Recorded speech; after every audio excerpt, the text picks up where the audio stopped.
দুবরাজপুর শহর যুব তৃণমূল কংগ্রেসের ডাকে ধিক্কার মিছিল। বিজেপি ও সিপিএম এর যৌথ ষড়যন্ত্রে রাজ্যের প্রায় 26,000 শিক্ষক শিক্ষিকা অশিক্ষক কর্মী চাকরি হারিয়েছেন, এমনই অভিযোগ তুলে ও তার প্রতিবাদে দুবরাজপুর শহর যুব তৃণমূল কংগ্রেসের পক্ষ থেকে আজ বৈকালে বীরভূম জেলার দুবরাজপুর শহরে ধিক্কার মিছিল করা হয়। শুধু তাই নয়, কেন্দ্রীয় সরকার রান্নার গ্যাস ও ওষুধের মূল্য বৃদ্ধির প্রতিবাদেও করা হয় এই ধিক্কার মিছিলে। দুবরাজপুর শহর তৃণমূল কার্যালয় থেকে এই ধিক্কার মিছিল শুরু হয় এবং দুবরাজপুর শহর পরিক্রমা করে পুনরায় সেখানে শেষ হয়। ব্যানার, পোস্টার ও পতাকা হাতে নিয়ে মিছিল করেন তৃণমূল কংগ্রেসের কর্মী সমর্থকেরা।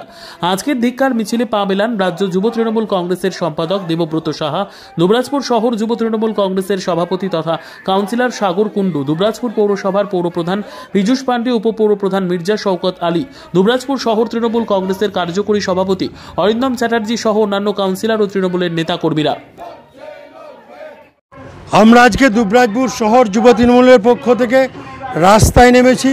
তার একটাই কারণ, পশ্চিমবঙ্গের 26,000 শিক্ষক শিক্ষিকা যারা দীর্ঘ 16 সাল থেকে চাকরি করছিল, তাদেরকে অন্যায়ভাবে চাকরিচ্যুত করা হয়েছে এবং এই চাকরিচ্যুত করার ক্ষেত্রে বিজেপির একটা বড় হাত রয়েছে।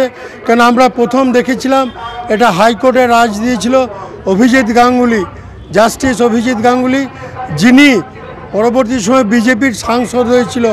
এর থেকে প্রমাণ পাওয়া যায় যে বিজেপির কথা মতো হাইকোর্ট রায় দিয়েছিল অভিজিৎ গাঙ্গুলি। এই 26,000 চাকরিজীবী যারা বিভিন্ন স্কুলে চাকরি করত, তাদের চাকরি খেয়ে নিয়েছিল। পরবর্তী সময়ে এটা নিয়ে সুপ্রিম কোর্ট করা হয়। সুপ্রিম কোর্ট একই রায় বহাল রেখেছে।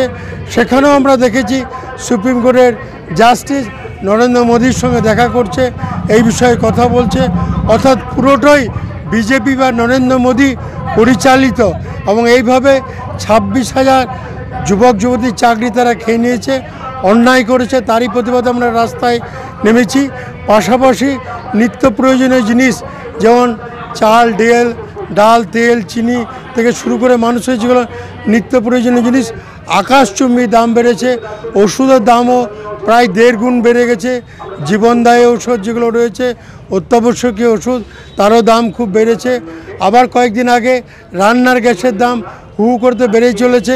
যেটা 400 টাকা ছিল কংগ্রেস আমলে, সেটা এখন 900, আবার 50 টাকা কয়েকদিন আগে আবার বাড়িয়েছে।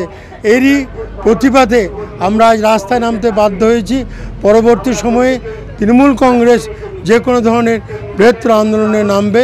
আমরা চাই মানুষের স্বার্থে আমাদের মাননীয় মুখ্যমন্ত্রী মমতা ব্যানার্জি লড়াই করছে এবং মমতা ব্যানার্জির সাথে আমরা রয়েছি। আমরা যে কোনো ধরনের আন্দোলনে সামিল হব। দেখুন, বিজেপি এটা নাটক করছে। কেননা যদি 26,000-এর মধ্যে হাইকোর্ট বা সুপ্রিম কোর্ট বলেছে 2,300 জন দুর্নীতিগ্রস্ত, তাহলে বাকি 24,000 চাকরিটা বহাল রাখতে পারতো। সেখানে তো তারা কিছুই বলছে না, শুধু নামে একটা বিজেপি মিছিল করে।